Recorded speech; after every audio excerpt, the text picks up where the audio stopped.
Hello friends, आप देख रहे हैं आज़ाद जीएस रिसर्च सेंटर। मेरे इस सेंटर के माध्यम से आप सभी को 10th, 11th, 12th and other competition की भी तैयारी कराई जाती है। मेरे इस चैनल के माध्यम से आपको यूट्यूब पे सभी प्रकार के सभी विषय के वीडियो विस्तार रूप से पढ़ाकर अपलोड किया जाता है और इस वीडियो के माध्यम से आपको अच्छा से अच्छा पढ़ाने का प्रयास किया जाता है। तो आइए दोस्तों, हम देखते हैं कि आज 10th क्लास की केमिस्ट्री 10th की केमिस्ट्री हम लोग पढ़ेंगे। केमिस्ट्री में देखेंगे यह रसायन विज्ञान है, यहाँ केमिस्ट्री लिखे हुए हैं, इकाई 1 है और यह जो होता है क्लास 10th है। बहुत सारे बच्चों का मांग है कि सर 10th की भी पढ़ाई कराइए और वीडियो यूट्यूब पर अपलोड करके डालने का काम कीजिए, अपलोड करने का काम कीजिए। तो हम सोचे हैं कि चलिए 10th, 11th, 12th and other competition का भी पढ़ाई कराया जाए, तैयारी कराया जाए और वीडियो बनाकर अपलोड किया जाए ताकि आप लोग घर बैठे अच्छी से अच्छी तैयारी कर सके और अच्छे से अच्छे एग्ज़ाम में मार्क्स ला सके, जिसके कारण हम यहाँ पढ़ाएंगे रसायन विज्ञान पार्ट 1 रासायनिक अभिक्रियाएं एवं समीकरण क्लास 10th है। तो दोस्तों, इस चैप्टर को स्टार्ट करने से पहले हम यहाँ पे बता दें कि इसमें क्या क्या पढ़ना है, किस किस का डिफिनेशन पढ़ना है, क्या देखना है इसमें। तो आइए हम देखते हैं। सबसे पहले हम देखेंगे इसमें परिवर्तन। क्या देखेंगे? परिवर्तन देखेंगे। तो दोस्तों, परिवर्तन अगर देखते हैं या परिवर्तन होता क्या है उसके बारे में हम सबसे पहले जानेंगे। तो आप बताइए, किसी भी वस्तु का रंग बदल जाना या किसी पदार्थ की रंग बदल जाना, अवस्था बदलना, गुण बदलना, यह सब परिवर्तन तो ही है। इस सब को तो परिवर्तन ही बोला जाएगा। लेकिन हमको केमिस्ट्री में देखना होता है कि 2 प्रकार के परिवर्तन पढ़ने को मिलता है। अब परिवर्तन 2 प्रकार का होता है, ये तो रासायनिक परिवर्तन, दूसरा का जो होता है भौतिक परिवर्तन होता है। तो इस दोनों का डिफिनेशन देखेंगे। रासायनिक परिवर्तन होता क्या है, भौतिक परिवर्तन होता क्या है। तो सबसे पहले हम परिवर्तन देखने का काम करेंगे। तो परिवर्तन के कहने का मतलब है कि इसका डिफिनेशन होगा कि वैसे पदार्थ जिसका रंग, रूप, गुण, अवस्था में परिवर्तन हो, बदल जाए, उसी को परिवर्तन कहते हैं। अब फिर यहाँ देखेंगे कि परिवर्तन होता कितने प्रकार का है। तो परिवर्तन 2 प्रकार का होता है। एक का होता है, यही देख लेते हैं परिवर्तन के प्रकार। अब परिवर्तन के प्रकार देखेंगे तो यहाँ देखिए, एक होता है भौतिक परिवर्तन, भौतिक परिवर्तन, दूसरा का होता है रासायनिक परिवर्तन,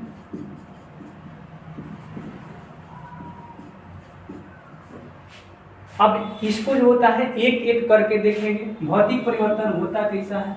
वैसे पदार्थ जो अस्थायी हो, इसमें कोई नया पदार्थ नहीं बनता हो, उसी को जो होता है भौतिक परिवर्तन कहते हैं। और रासायनिक परिवर्तन उसे कहते हैं वैसे पदार्थ जो अस्थायी रूप से हो, उसमें नया परिवर्तन हो, उसे भौतिक रासायनिक परिवर्तन कहते हैं। तो ये दोनों को जो होता है हम डिफिनेशन में देख लेंगे। डिफिनेशन हम सबका देंगे, बार बार बारी बारी से जो होता है डिफिनेशन देने का काम करेंगे, इसलिए कि मेरे पास उतना सुविधा उपलब्ध नहीं है, जिसके कारण हम लिखेंगे और साथ साथ आप देखिएगा तो उसमें जो होता है थोड़ा सा ज़्यादा खर्चा आ जाता है, जिसके कारण जो होता है हम लिख के रिकॉर्डिंग करते हैं और उसमें पढ़ाने का प्रयास करते हैं। तो आइए आगे देखते हैं। तो दोस्तों, आप देखें यहाँ परिवर्तन लिखा हुआ है और परिवर्तन का जो होता है डिफिनेशन भी दिया गया है, परिवर्तन की परिभाषा दिया गया है। लिखा गया है कि प्रकृति के पदार्थों के रंग, रूप, गुण, अवस्था इत्यादि में परिवर्तन हो जाता है, उसी को परिवर्तन कहते हैं। अब ये भी बताया गया है कि परिवर्तन के प्रकार, देखिए यहाँ परिवर्तन के प्रकार लिखा गया है। परिवर्तन के प्रकार, तो आप जानते हैं कि परिवर्तन के प्रकार जो होता है दो प्रकार की होती है। एक होता है भौतिक परिवर्तन और दूसरा होता है रासायनिक परिवर्तन। तो दोस्तों हम यहाँ देखें कि भौतिक परिवर्तन और रासायनिक परिवर्तन तो एग्जाम में आपसे पूछ लिया जाता है, 2 नंबर का आ जाता है कि भौतिक परिवर्तन किसे कहते हैं, रासायनिक परिवर्तन किसे कहते हैं। तो आइए इसका भी हम डिफिनेशन देखते हैं, भौतिक परिवर्तन क्या है और रासायनिक परिवर्तन क्या है। तो चलिए आप इसको लिखते चलिए। तो आइए हम परिवर्तन देखते हैं। यहाँ देखिए भौतिक परिवर्तन, इसके पहले हम देखे थे रासायनिक परिवर्तन और भौतिक परिवर्तन, इसमें अब डिफिनेशन देख रहे हैं अलग अलग बांट कर। तो यहाँ पे देखिए कि यह भौतिक परिवर्तन है, तो कहने का मतलब है भौतिक परिवर्तन इसे कहते हैं जो अस्थायी हो और किसी भी नया पदार्थ का निर्माण नहीं करता हो, उसे भौतिक परिवर्तन कहते हैं। जैसे में आप जानिए कि बर्फ से जल से बर्फ जमना क्या है, भौतिक परिवर्तन है। विद्युत बल्ब से प्रकाश उत्पन्न होना भौतिक परिवर्तन है। चीनी और पानी का घोल ये भी एक भौतिक परिवर्तन है। तो दोस्तों इसको याद रखेंगे और एग्जाम में पूछ लिया जाता है, एग्जाम्पल भी इसका पूछ लिया जाता है, ऑब्जेक्टिव के रूप में पूछा जाता है कि निम्नलिखित में से कौन सा रासायनिक परिवर्तन है या कौन भौतिक परिवर्तन है, और ऑप्शन दिया रहता है। तो ऑप्शन देखकर हम उसको जो है सही चार्ट लगाने का प्रयास करेंगे। अगर मेरा वीडियो अच्छा लग रहा है तो अपने अपने दोस्तों के पास शेयर कीजिए और साथ में मिलकर पढ़ाई करने का प्रयास कीजिए, ताकि आपका पढ़ाई अच्छा से अच्छा, बढ़िया से बढ़िया जो होता है आप तैयारी कर सकते हैं। तो आइए अब देखते हैं रासायनिक परिवर्तन, या आप देख लीजिए और कॉपी। तो फ्रेंड्स इसके पहले हम देख लिए थे रासायनिक भौतिक परिवर्तन, अब हम यहाँ देख रहे हैं रासायनिक परिवर्तन। रासायनिक परिवर्तन पढ़ने से पहले आप मेरे वीडियो को शेयर कीजिए अपने अपने मित्रों के पास और लाइक एंड कमेंट कीजिए। कमेंट में यह बताइए कि आपको वीडियो कैसे लगा और इससे अच्छा और किया जा सकता है या नहीं किया जा सकता है, उसको भी आप बताने का प्रयास कीजिएगा, ताकि मेरे वीडियो में जो भी गलती हुई है उसको सुधारने का हम प्रयास करेंगे। तो आइए हम देखते हैं यहाँ पे रासायनिक परिवर्तन। अब इसके पीछे आप पढ़े थे भौतिक परिवर्तन। तो भौतिक परिवर्तन में आप क्या पढ़े थे कि वैसा पदार्थ जो अस्थायी हो, जिसमें कोई नया पदार्थ का निर्माण नहीं होता हो, उसे ही भौतिक परिवर्तन कहते हैं। लेकिन रासायनिक परिवर्तन में होता क्या है कि यह अस्थायी होता है और इससे जो होता है इसमें किए गए अभिक्रिया, चाहे जो अभिक्रिया होता है उससे होता है नए पदार्थ का निर्माण होता है। जैसे आप जानते हैं कि दूध से दही जमता है, तो यह भी जो होता है रासायनिक परिवर्तन होता है। जैसे अब लोहा में जंग लगना, ये भी रासायनिक परिवर्तन है। तो आइए हम देखते हैं, यहाँ लिखा हुआ है रासायनिक परिवर्तन, तो वैसा परिवर्तन जो अस्थायी हो, जिसमें कोई नया पदार्थ बनता हो, उसे रासायनिक परिवर्तन कहते हैं। जैसे लोहा में जंग लगना, दूध से दही जमना इत्यादि। तो दोस्तों यह चैप्टर चालू करने से पहले यह 2-3 क्वेश्चन जो होता है काफ़ी महत्वपूर्ण था, उसको पढ़ना जरूरी था। बिना परिवर्तन के आप कुछ नहीं कर सकते हैं। अगर कोई भी समीकरण कराएंगे, कोई भी रासायनिक सूत्र रखते हैं, कोई भी अभिक्रिया कराते हैं, तो उससे जो होता है नए पदार्थ की निर्माण होती है। और जब नए पदार्थ की निर्माण हुआ तो वह परिवर्तन कहलाएगा ही, या उसके गुण में परिवर्तन हो, रंग में परिवर्तन हो, रूप में परिवर्तन हो, या अवस्था में परिवर्तन हो, किसी प्रकार के परिवर्तन हो सकता है। तो आइए आप इसको कॉपी कलम के साथ साथ लिखते चलिए। अब नेक्स्ट टॉपिक देखते हैं। तो आइए हम देखते हैं, वहाँ पे हम लोग परिवर्तन खत्म किए थे और अब हम विशेष चैप्टर पे आते हैं। यहाँ लिखा हुआ है रासायनिक अभिक्रिया, रासायनिक अभिक्रियाएं। तो सबसे पहले हम इस बात को समझेंगे कि रासायनिक अभिक्रियाएं होती क्या है, इसको कैसे डिफिनेशन करेंगे। तो आइए हम देखते हैं, यहाँ लिखा हुआ है रासायनिक अभिक्रियाएं। क्या लिखा हुआ है? रासायनिक अभिक्रियाएं, या रासायनिक अभिक्रिया किसे कहते हैं। तो आप देख रहे हैं यहाँ लिखा हुआ है, जब एक पदार्थ किसी दूसरे पदार्थ के साथ अभिक्रिया करके, या एक ही पदार्थ अभिक्रिया करके एक या एक से अधिक पदार्थ का निर्माण करता है तो उसे रासायनिक अभिक्रिया कहते हैं। जैसे में हम देखेंगे, जैसे 2Mg प्लस O2, यहाँ देखें तीर के निशान, और देख रहे हैं 2MgO, क्या देखें 2MgO। तो आप देखेंगे डिफिनेशन में लिखा हुआ है, जब एक ही पदार्थ, यह पदार्थ ही है, जब एक ही पदार्थ या एक से अधिक पदार्थ मिलकर किसी अन्य पदार्थ का निर्माण करता है तो उसी को रासायनिक अभिक्रिया कहते हैं। तो आइए एक बार और डिफिनेशन देखते हैं और साथ साथ कॉपी में लिखने का प्रयास कीजिएगा। जब एक ही पदार्थ किसी दूसरे पदार्थ के साथ अभिक्रिया करके अथवा कोई अकेला पदार्थ ही क्रिया करके, यानी कह रहा है कि एक पदार्थ या एक से अधिक पदार्थ अथवा कोई अकेला ही पदार्थ अभिक्रिया करके एक या एक से अधिक पदार्थ का निर्माण करता है तो उसी क्रिया को रासायनिक अभिक्रिया कहते हैं। जैसे आपको डिफिनीशन पे ही इसका परिभाषा देख सकते हैं, डिफिनीशन से ही या एग्जाम्पल से ही इसका डिफिनीशन दे सकते हैं। कहेंगे वैसा पदार्थ, चाहे जब एक पदार्थ से, यह पदार्थ है, एक पदार्थ या एक से अधिक पदार्थ या एक ही पदार्थ अभिक्रिया करके किसी नए पदार्थ का निर्माण करता है, उसी को होता है रासायनिक अभिक्रिया कहते हैं। अब आइए नेक्स्ट देखते हैं, इसको लिखने का प्रयास कीजिए। तो दोस्तों इसके आगे देखते हैं, आगे हमको पढ़ना क्या है। तो एक काम करते हैं, हम एक रासायनिक समीकरण लेते हैं। आप देखिए कि यहाँ पे रासायनिक के समीकरण लिए, क्या लिए, रासायनिक समीकरण जो अभी हम लिए थे 2Mg प्लस O2, तीर का निशान, और ये हो गया था 2MgO। तो यह तो आप जानते हैं कि यह रासायनिक समीकरण है, इसमें कोई बात नहीं है, कोई गलत बात नहीं है कि यह रासायनिक समीकरण नहीं है, बिल्कुल रासायनिक समीकरण है। अब देखिएगा रासायनिक समीकरण में होता क्या है कि इसमें हम देखेंगे कि यह 2Mg प्लस O2 है, और O2 है, तीर के निशान 2MgO है। तो इसको, इसमें जो होता है, इसमें कई प्रकार के पदार्थ होते हैं।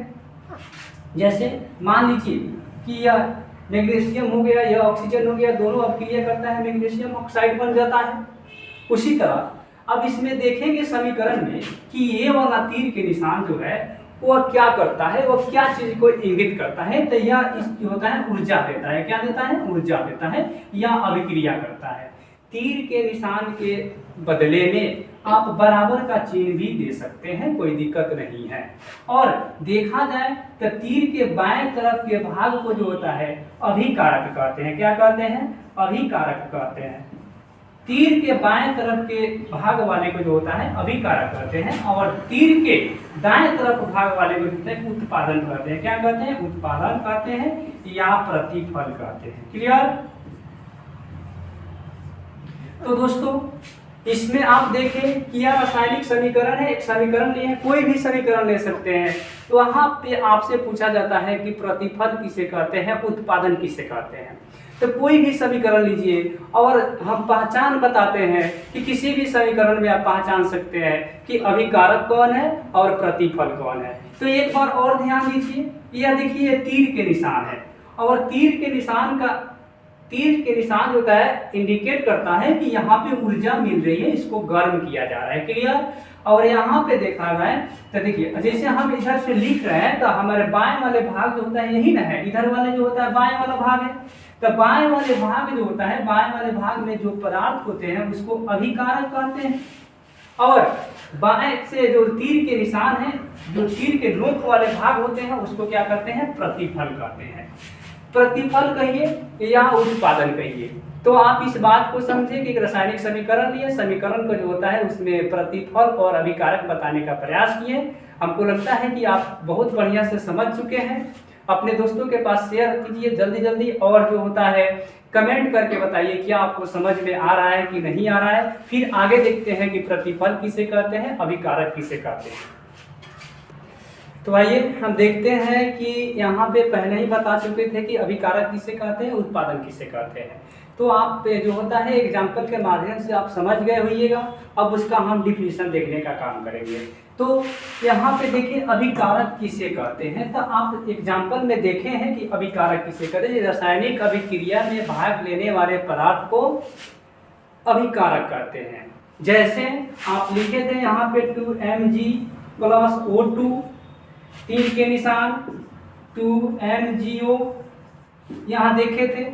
जैसे में यहाँ देखते चलिए साथ ही साथ, यानी कहने का मतलब रासायनिक अभिक्रिया में भाग लेने वाले पदार्थ को अभिकारक कहते हैं। इसके पहले हम बताए थे कि तीर के बाएं तरफ वाले भाग को जो होता है अभिकारक कहते हैं। देखिए रासायनिक अभिक्रिया में भाग ले रहा है कि नहीं ले रहा है, बिल्कुल ले रहा है। यह रासायनिक अभिक्रिया में भाग ले रहा है, इसी को जो होता है अभिकारक कहते हैं। क्या कहते हैं, अभिकारक कहते हैं। अगर आपसे कोई पूछे कि बताओ अभिकारक किसे कहते हैं, तो कोई समीकरण अगर दिया रहे तो कहिएगा तीर के बाएं तरफ वाले भाग को जो होता है अभिकारक कहते हैं। तो उसी तरह अब हम प्रतिफल देखेंगे या उत्पादन देखेंगे। तो यहाँ पे लिखा हुआ है रासायनिक अभिक्रिया के फल स्वरूप बने, यानी रासायनिक अभिक्रिया के फल स्वरूप बने पदार्थ को ही प्रतिफल कहते हैं या उत्पादन कहते हैं। तो दोस्तों आप देखें यहाँ पे कि रासायनिक अभिक्रिया के फल स्वरूप जो पदार्थ बने हुए हैं 2MgO, यही ना प्रतिफल है।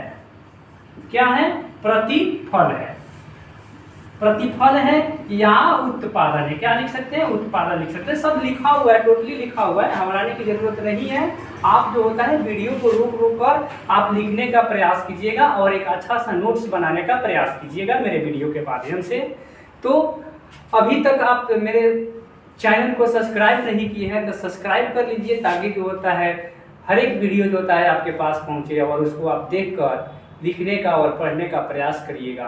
तो आइए हम देखते हैं कि यहाँ पे देखिए अभिकारक किसे कहते हैं, प्रतिफल किसे कहते हैं। तो रासायनिक अभिक्रिया में भाग लेने वाले पदार्थ को अभिकारक कहते हैं और रासायनिक अभिक्रिया के फल स्वरूप बने पदार्थ को जो होता है प्रतिफल कहते हैं। यहाँ तक दिक्कत, अभिकारक को पहचानने में आपको कोई दिक्कत नहीं हुआ होगा, प्रतिफल को पहचानने में आपको कोई दिक्कत नहीं हुआ होगा, और यह समीकरण है तो है। तो चलिए आइए हम नेक्स्ट देखते हैं कि नेक्स्ट हमको क्या पढ़ना है। तो दोस्तों इसमें एक एक लाइन जो होता है दोनों में छूट गया है। जैसे छूटा तो नहीं है, मतलब हम बताने के लिए बता दिए हैं, लिखे नहीं है, जिसके कारण हमको लगा है कि नहीं कहीं ना कहीं गलत हुआ। अगर आपको लिखा देंगे तो हमेशा जो होता है आप देखते रहिएगा, आपको याद होते रहेगा। तो हम बताते हैं कहाँ आपको लिखना है, वहाँ पे लिखिएगा। जैसे मान लीजिए अभिकारक का बात लिखी है, तो लिखा हुआ रासायनिक अभिक्रिया में भाग लेने वाले पदार्थ को अभिकारक कहते हैं। यहाँ तक कोई दिक्कत नहीं है। यहीं पे जो होता है इसके नीचे हम तीर के निशान देंगे और लिखेंगे समीकरण को लिखते समय अभिकारक को तीर के बाएं तरफ लिखा जाता है। क्लियर, यही छूटा हुआ था, यही लाइन छूटा हुआ था कि समीकरण लिखते समय अभिकारक को तीर के बाएं तरफ लिखा जाता है। अब आएंगे प्रतिफल और उत्पादन में। तो प्रतिफल और उत्पादन में जो होता है डिफिनीशन हो जाएगा। रासायनिक अभिक्रिया के फल स्वरूप बने पदार्थ को उत्पादन या प्रतिफल कहते हैं। फिर उसके नीचे तीर के निशान देंगे और लिखेंगे कि रासायनिक अभिक्रिया को लिखते समय प्रतिफल को या उत्पादन को तीर के दाएं तरफ लिखा जाता है। बस यही छूटा हुआ था। अब आइए नेक्स्ट देखते हैं अब क्या पढ़ना है हमको। चलिए दोस्तों, तो आप देखें कि एक चैप्टर का नाम है रासायनिक समीकरण या रासायनिक अभिक्रिया। तो सबसे पहले हम इस बात को जानेंगे कि रासायनिक अभिक्रिया किसे कहते हैं। तो कहने का मतलब है कि यहाँ पे डिफिनीशन भी लिखा हुआ है और हम खुद बताएंगे भी कि रासायनिक अभिक्रिया क्या है। तो कहने का मतलब है कि रासायनिक सूत्रों की सहायता से, रासायनिक सूत्रों की सहायता से, देखिए यहाँ लिखा हुआ रासायनिक सूत्रों की सहायता से रासायनिक अभिक्रिया को दर्शाना रासायनिक समीकरण कहलाता है। यानी रासायनिक सूत्रों की सहायता से रासायनिक समीकरण को दर्शाना रासायनिक समीकरण कहलाता है। जैसे में आप जानते हैं, जैसे में Zn प्लस SO4 तीर के निशान Zn SO4 ये क्या हुआ, ये रासायनिक सूत्र हुआ कि नहीं हुआ, ये बिल्कुल रासायनिक सूत्र हुआ। तो कहा जा रहा है रासायनिक सूत्रों की सहायता से रासायनिक अभिक्रिया को दर्शाना क्या कहलाता है, रासायनिक समीकरण कहलाता है। तो आइए हम इस बात को देखें कि Zn+SO4 तीर के निशान ZnSO4 यह रासायनिक समीकरण है, बिल्कुल है। तो आइए अब नेक्स्ट देखते हैं, आप इसको एक बार कॉपी कर जरूर लिखिए। तो दोस्तों हम यह बात देख ली, रासायनिक परिवर्तन देखिए, रासायनिक अभिक्रिया देखिए, रासायनिक समीकरण देखिए। तो आइए अब हम देखते हैं रासायनिक सूत्र। रासायनिक सूत्र होता क्या है, ये आपसे सब डिफिनेशन में पूछ लिया जाता है, 2 नंबर का जो होता है एग्जाम में पूछा जाएगा। तो इसको काफ़ी ध्यान देना है, यह समझाने वाला बात नहीं है, यह समझा चुके हैं जितना समझाना था। अब इसको जो होता है आपको थोड़ा सा इस पर ध्यान देना होगा ताकि आप इसको याद कर लें। याद करने से क्या होगा कि यह 2 नंबर के एग्जाम में पूछा जाता है, बिल्कुल आपका 2 नंबर क्लियर हो जाएगा। यानी हो सके तो 1 या 2-3 क्वेश्चन पूछ दिया जाए, इतने ही में से, इतना ही पढ़ाए हैं, इतने ही में से 2 क्वेश्चन गारंटी के साथ आने वाला है। तो आइए हम देखते हैं कि रासायनिक सूत्र क्या होता है। तो कहने का मतलब है कि रासायनिक संकेत एवं रासायनिक संकेतों की सहायता से किसी तत्व या यौगिक के एक अणु को संक्षिप्त रूप से प्रदर्शित करना क्या कहलाता है, रासायनिक सूत्र कहलाता है। जैसे आप जानते हैं हाइड्रोजन का जैसा ही नाम लीजिएगा तो क्या होगा, बड़ा सा लिखिएगा, लेकिन उसी का संक्षिप्त रूप होता है, संकेत रूप होता है। जैसे हाइड्रोजन का H लिख दीजिएगा हो जाएगा। जैसे हीलियम भी बड़ा होगा, उसको He लिख दीजिए। लिथियम हुआ Li कर दीजिए, सोडियम हुआ Na कर दीजिए। यह कहने का मतलब है बड़े रूप को क्या करना है, छोटे रूप में कर देना है। तो आइए एक बार डिफिनेशन देखते हैं। लिखा हुआ है रासायनिक संकेतों की सहायता से, संकेत तो आप जानते हैं, इसके पहले वाले वीडियो में हम बता चुके हैं कि रासायनिक संकेत क्या होता है। जैसे हम पढ़ाए थे रासायनिक संकेत, परमाणु संख्या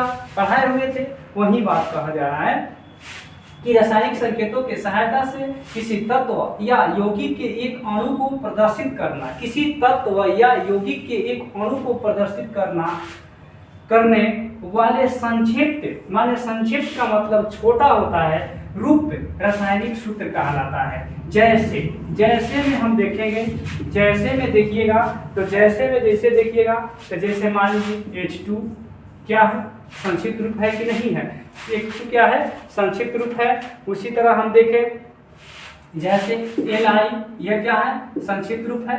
तो इस तरह जो होता है हम रासायनिक सूत्र को जो होता है लिखते हैं, परिभाषित करते हैं, दर्शाते हैं। तो आइए अब नेक्स्ट देखते हैं रासायनिक सूत्र के बाद रासायनिक अभिक्रिया। तो दोस्तों आप देखे थे, इसके पहले हम रासायनिक सूत्र देखे थे, अब इसके बाद जो होता है हम रासायनिक संकेत देखते हैं। यह रासायनिक संकेत है, इसको देखने से पहले आप मेरे वीडियो को लाइक कर दीजिए, कमेंट कर दीजिए और अपने अपने मित्रों के पास शेयर कर दीजिए ताकि आपके साथ साथ आपका मित्र भी जो होता है अच्छा पढ़ाई कर सके। और दोस्तों अगर आप इस वीडियो को देखने से पहले पार्ट 1 नहीं देखे हैं, पार्ट 2 नहीं देखे हैं तो उसको देख लीजिएगा ताकि आपको काफ़ी समझ में आएगा। और मेरे वीडियो को शेयर कीजिए और आप YouTube पे जाके सर्च कीजिए आज़ाद GS रिसर्च सेंटर और वो चैनल आएगा, चैनल को सब्सक्राइब कीजिएगा और आपको जो होता है ऑलरेडी पूरा वीडियो आपको मिल जाएगा। और मिलने के बाद जो होता है आप उससे अच्छा तरह से पढ़ सकते हैं, बेहतरीन आप बन सकते हैं। तो आइए हम देखते हैं यहाँ पे रासायनिक संकेत। रासायनिक संकेत कह रहा है कि किसी तत्व के संपूर्ण नाम के स्थान पर, किसी तत्व के संपूर्ण नाम के स्थान पर संक्षिप्त रूप से क्या लिखा जाता है, संक्षिप्त रूप का प्रयोग किया जाता है, उससे जो है रासायनिक संकेत कहते हैं। यानी कहने का मतलब है कि आपका नाम, मान लीजिए कितना व्यक्ति है, बहुत सारे व्यक्ति हैं जिनका नाम जो होता है गांव में अलग होता है, स्कूल में अलग होता है, गांव में किसी और नाम से प्रचलित होते हैं, स्कूल में किसी और नाम से प्रचलित होते हैं, कोई छोटा शॉर्टकट नाम होता है उससे जो होता है उसको पुकारा जाता है। जैसे आप जानते हैं यहाँ पे हम एग्जाम्पल दिए, एग्जाम्पल में जैसे लिख रहे हैं हाइड्रोजन, आप तो जानते हैं हाइड्रोजन जो होता है, हाइड्रोजन का संकेत रूप क्या है तो H है। हीलियम जानते हैं कि हीलियम का जो होता है, हीलियम का संकेत रूप जो होता है He है। लिथियम का आप जानते हैं, इसे जो होता है संकेतिक रूप में जो होता है छोटा लिखना क्या कहलाता है, आपका रासायनिक संकेत कहलाता है। एक बार फिर से देखिए, यहाँ पे लिखा हुआ है किसी तत्व के संपूर्ण नाम के स्थान पर, किसी तत्व के संपूर्ण नाम के स्थान पर किसी तत्व के संक्षिप्त रूप का प्रयोग किया जाता है, उसे जो है रासायनिक संकेत कहते हैं। जैसे में एग्जांपल दिया है, हाइड्रोजन का H होता है, हीलियम का HI होता है, लिथियम का Li होता है, कार्बन का C होता है, ऑक्सीजन का O होता है, सोडियम का Na होता है। ये क्या है, संकेतित रूप है। तो दोस्तों हम एक बार में जो होता है कम से कम 20 से 25 मिनट का वीडियो बनाते हैं, उससे अधिक नहीं हो पाता है, कहीं ना कहीं कारण है, कारण के चलते नहीं हो पाता है। तो आइए अब इसका दूसरा पार्ट जो होता है कल देखते हैं। इतना जो होता है आप पढ़ने का प्रयास किए और आप मेरा वीडियो देखें, इसके लिए थैंक यू। 25 मिनट।